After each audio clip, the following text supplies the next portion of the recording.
thought his home was his sanctuary, a place where no one could touch him, where safety was guaranteed. But entitlement doesn't stop at the front door. When power and arrogance collide, even the walls meant to protect can be shattered. A stranger's son, armed with privilege and his mother's influence, crossed a line no one should dare to cross. What followed wasn't just a break in it, was a battle that exposed how far injustice can reach. And the question remains, how? Much must someone endure before justice finally answers. The house sat quietly at the edge of a suburban neighborhood, its paint a little weathered, its porch light flickering every now and then. For Marcus, it was more than just a roof and four walls. It was proof that after years of hard work, sacrifice, and resilience, he had finally carved out a space where he belonged. Every paycheck saved, every long shift endured, had built this small sanctuary. It wasn't grand, but it was his. Marcus lived alone, and in that quiet solitude, he found peace. His days were filled with routine, early mornings, long commutes, and evenings spent tending to his small garden. Neighbors saw him as polite, reserved, always willing to lend a hand when someone needed help carrying groceries or fixing a fence. Yet beneath his calm presence was a man who had fought long battles against doubt, against prejudice, against the heavy weight of being judged before he was known. In this neighborhood, however, belonging didn't always come easily. Some neighbors welcomed him with warm smiles, while others carried the silent, lingering looks that made his skin prickle. It wasn't overt hostility, but it was there in the way voices hushed when he passed by, in the HOA letters that seemed to single him out more often than others. Too long grass, a misplaced trash bin, even the color of his front door, all small things magnified into warnings. Marcus never complained. He wanted peace, and peace often meant swallowing the bitterness of unfair treatment. Still, he held on to his home as a symbol of victory. Each evening when he locked his front door, he felt a measure of safety, as though the world's cruelty was kept at bay. The house listened to his silence, absorbed his weariness, and gave him space to breathe. It was his shield, and no one could take that from him. Or so he thought. The neighborhood carried another presence, one Marcus had learned to quietly avoid. The woman many referred to, half jokingly and half fearfully, as the queen of the HOA. Her influence spread like a shadow across every street, every lawn, every minor rule. She enforced order with an iron grip, and those who opposed her quickly learned the cost. Marcus had always kept his distance, nodding politely when forced to cross paths, careful never to give reason for her attention. But attention, he would soon learn, could arrive uninvited.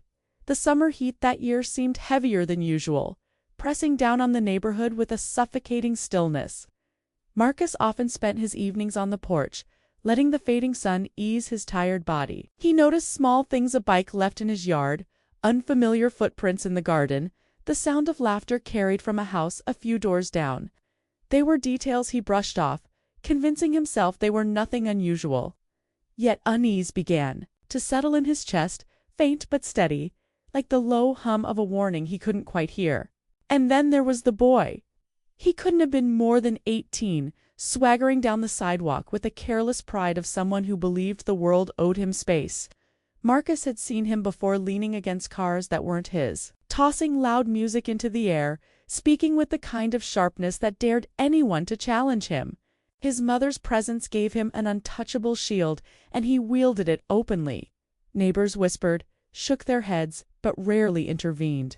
After all, when your mother holds the keys to the neighborhood, rules seem to bend.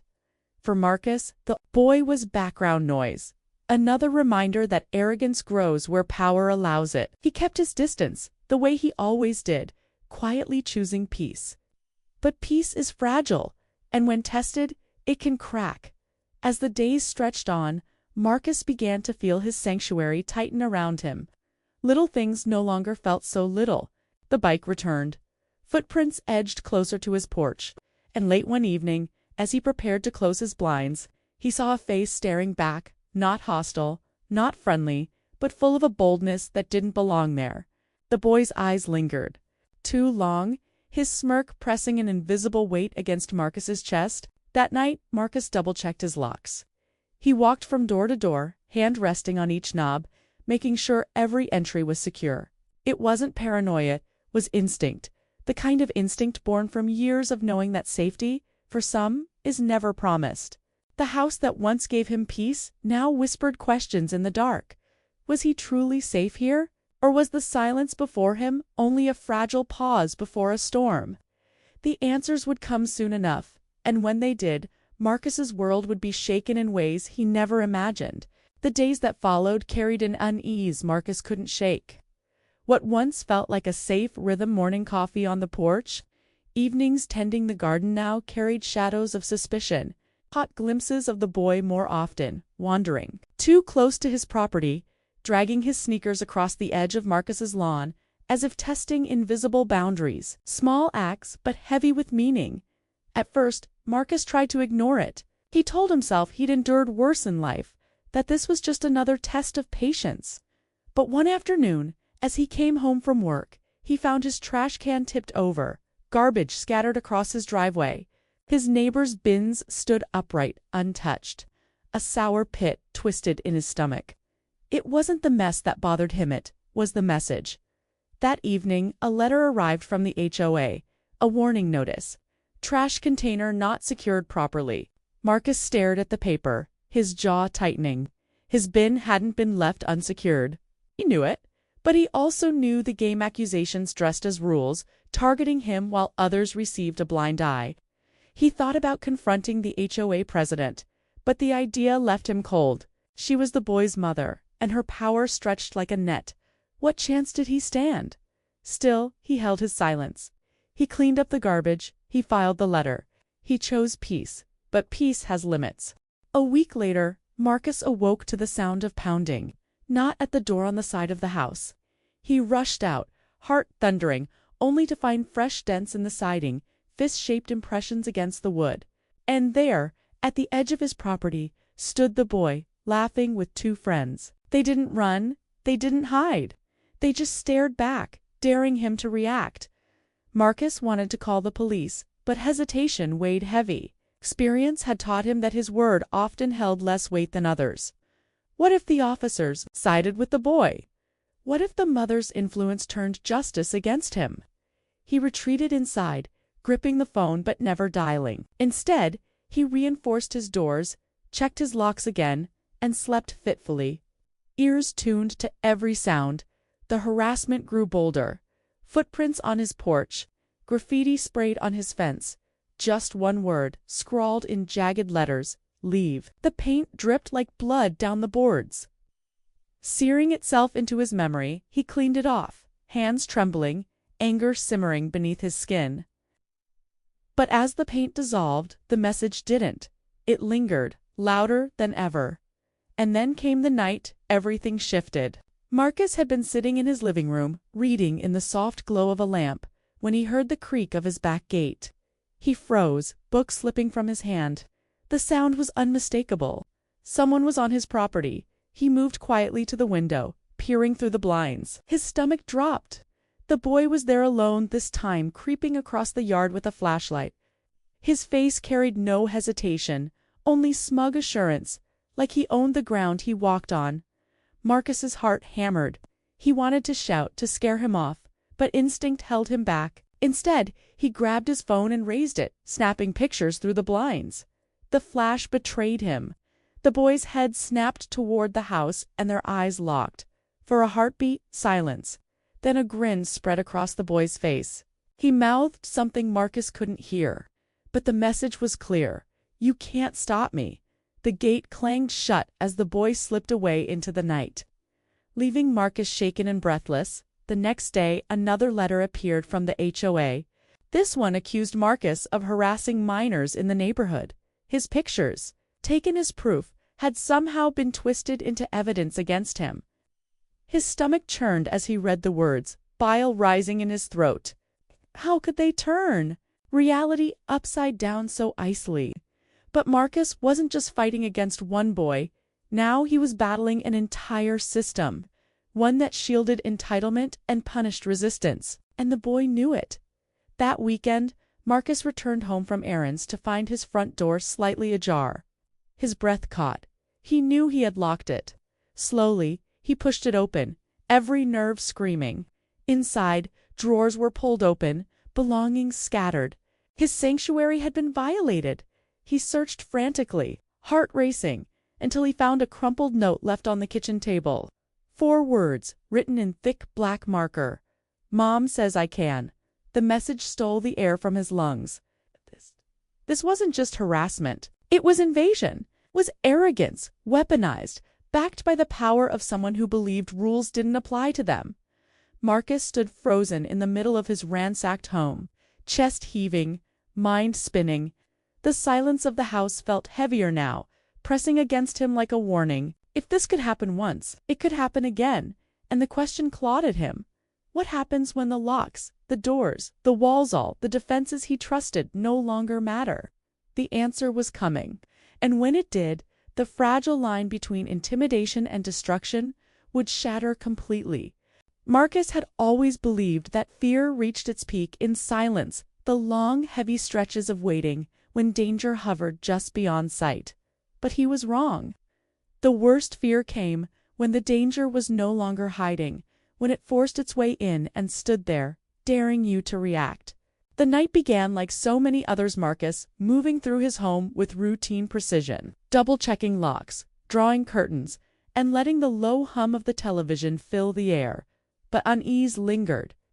Every creak of the floorboards, every rustle of wind outside, made his body tense. He had learned to live with this alertness, but tonight felt different, thicker, charged. It was past midnight when he heard it. A sharp crack, the unmistakable splinter of wood. His chest tightened. He rushed to the hallway, and there it was, the front door, shuddering against force from the outside. Someone was trying to break in. He froze, breath shallow, pulse pounding so loudly it seemed to drown out the world. Then, with a final slam, the door gave way. It swung open, and in the dim glow of the streetlight spilling inside, Marcus saw him, the boy, entitled, smirking, the same boy who had haunted his days and nights, now standing in the threshold of his home with brazen arrogance. Behind him, shadows moved. 2 others stepped inside, laughter spilling out like poison. They walked with the kind of confidence that came from knowing they were untouchable. Marcus's sanctuary had been breached, and his body shook with a mixture of terror and rage. He shouted for them to leave, his voice raw, but the boy only stepped further in, spreading his arms wide as though daring Marcus to stop him. "Mom says I can." The words dripped with mockery, with the smug belief that rules didn't apply here. It's not to him, not in a house that belonged to someone he deemed unworthy. Marcus's hands trembled as he reached for his phone, fingers fumbling. Before he could dial, one of the intruders slapped it from his grip. It clattered to the floor, screen shattering against the tile. The sound cut through Marcus like a blade. They had stripped away not just his sense of safety, but his lifeline. The boys began rifling through his living room, knocking over picture frames, scattering books, laughing as though this was nothing more than a game. Every crash was another crack in Marcus's chest. He wanted to fight, to push them out, but 3 against 1 unarmed, cornered left him standing on the edge of helplessness. And yet, even in that helplessness, anger burned. Years of swallowing, insults, of enduring slights, of turning the other cheek in the name of peace, now boiled over. This was not peace. This was invasion. Marcus lunged toward the boy, grabbing his arm, shoving him toward the door. But the laughter stopped. For a split second, silence hung in the air. Then chaos erupted. One of the others shoved Marcus hard against the wall, his shoulder slamming into plaster. Pain exploded through his body. He gasped, struggling to steady himself as the boy sneered down at him. "You don't belong here," the boy spat, voice thick with venom. It wasn't just about trespassing. It was about erasure. About reminding Marcus, in the cruelest way, that no matter what he owned, no matter what he built, there were those who would always see him as less. Outside, a neighbor's porch light flicked on. Voices echoed faintly in the distance. The boys froze for a moment, fear flickering across their faces, but the arrogance returned just as quickly. The boy stepped close, his face inches from Marcus's. He whispered, low and taunting, "No one will believe you then." With one final shove, they were gondolating out the broken door, vanishing into the night with footsteps fading into silence. Marcus collapsed to the floor, chest heaving, body shaking. Around him, his living room lay in ruined, drawers emptied, photos smashed, the remnants of his sanctuary scattered like debris after a storm. The air still carried the echo of their laughter, haunting, unbearable. He sat there for minutes. Maybe hours' time had lost meaning staring at the wreckage. His shoulder throbbed, his hands stung, but the greater wound was invisible. The hollowing realization that his home, his safe place, had been stolen from him. At last, he rose, stumbling toward the shattered phone. He managed to dial with trembling fingers, his voice breaking as he spoke into the receiver. He reported the break-in, the intruders, the damage. But as he waited for help to arrive, doubt clawed at him. Would they believe him? Or would the boys shield the HOA, his mother's influence once again, twist truth into lies? Red and blue lights finally painted the night, washing over the wreckage of his home. Officers stepped inside, eyes scanning the damage. Marcus tried to explain, words tumbling out between ragged breaths. He pointed to the note still crumpled on the table. "Mom says I can, as proof." But even then, he saw it in their faces. Hesitation, skepticism, and then came the most crushing blow. One of the officers, after stepping outside for a hushed conversation, returned with a stiff expression. The boy and his friends had already spoken to police. Their version told a different story: that Marcus had been the aggressor, that he had threatened them. The HOA president herself had confirmed it, painting Marcus as unstable, dangerous. Marcus's heart dropped, the air draining from his lungs. In an instant, his truth was buried beneath lies, his pain dismissed under the weight of influence. The room spun, his body trembling with helpless rage. Was this the price of daring to fight back? Was this the justice he had left to rely on? He stood in the ruins of his home, surrounded by flashing lights and fractured trust. As the night's horror settled into something even darker, the possibility that even now, even with evidence, his voice might not matter. And in that crushing silence, one thought echoed louder than all the rest: of justice would not come to him. What would it take to finally make the world see? The morning after the break-in, Marcus sat in the quiet ruins of his home, surrounded by shards of glass and overturned furniture. The air still smelled faintly of sweat and cheap cologne. Reminders of the boys who had stormed through his sanctuary like it was nothing more than a playground. Sunlight filtered through the broken door, but it didn't bring comfort. It only revealed the damage more clearly. The police had left hours earlier. They had taken their notes, collected half-hearted statements, and driven away. Their words still echoed in Marcus's head. "We'll look into it." Empty, practiced words. Words meant to close a file, not deliver justice. The weight of betrayal pressed against his chest. Not only had his home been violated, but his truth had been questioned, twisted, and nearly erased. Yet Marcus refused to let the night define him. He couldn't. To give in would mean surrendering to the very injustice that had followed him all his life. So, he made a decision. Instead of retreating into silence, he would speak louder than ever before. He began documenting everything: photos of the damage, copies of the threatening notes, records of the repeated HOA warnings. He reached out to neighbors, the few who had witnessed the harassment, and, slowly, voices began to gather. Quiet at first, hesitant, but willing to share what they'd seen. Each testimony chipped away at the wall of lies the HOA president had built. The turning point came when Marcus took his story beyond the neighborhood. He contacted local journalists, activists, and community leaders. For years, the HOA president had operated unchecked, her power resting on fear and silence. But Marcus's story struck a chord. It wasn't just about vandalism or trespassing. It was about how entitlement and influence had enabled abuse, about how a system designed to protect residents had instead been weaponized to target him. The story spread quickly. Headlines carried words like HOA, abuse of power, and homeowner harassed. Break-in ignored. People across the community and beyond were outraged. Suddenly, the boy and his mother weren't shielded by silence anymore. They were under a spotlight, and the world was watching. Under mounting pressure, authorities were forced to act. The evidence Marcus had carefully preserved, combined with the testimonies of neighbors, dismantled the false narrative. The boy was arrested, his friends charged alongside him. For the first time, Marcus felt the scales of justice tilt slowly, unevenly, but undeniably toward truth. The HOA president fought back, denying everything, but the damage was done. Investigations into her leadership uncovered years of complaints, patterns of discrimination, and a long history of targeting families who looked like Marcus. She was stripped of her position. Her reign of fear finally ended. But even in victory, Marcus knew the scars would remain.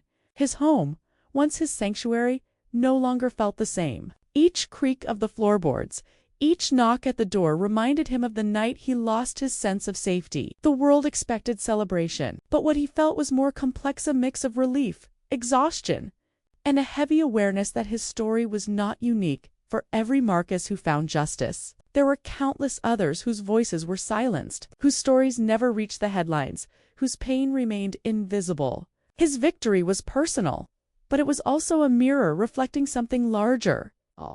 The way power and privilege can shield the guilty while punishing the innocent. Marcus stood once more on his porch, looking out at the neighborhood that had both welcomed and wounded him. The garden was quiet, the street calm. To outsiders, it looked like any ordinary morning. But he knew better. He knew the battles fought here, the cost of being seen as an outsider in a place he worked hard to call his own. And yet, he also knew this. Silence had been broken. His story had been heard. And in that, there was power as the video closes. Let's not mistake this story as just one man's fight with a reckless boy and a corrupt HOA.